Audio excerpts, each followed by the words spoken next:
লালদিঘি ময়দান থেকে একটু এগিয়ে এই বিশাল ভবনটির পাশে এই যে চত্বর, বন্ধুরা আপনারা দেখতে পাচ্ছেন, এই চত্বরে কী আছে আমি সেটাই জানার চেষ্টা করছি।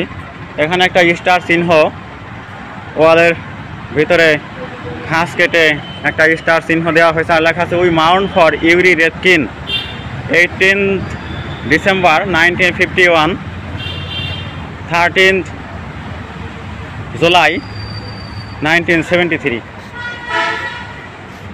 এখানে এই যে আপনারা লেখাটা দেখতে পাচ্ছেন, এখানে কিন্তু পুরো ইতিহাস, এই যে মনুমেন্ট, এর পুরো ইতিহাস কিন্তু এখানে লিপিবদ্ধ করা আছে।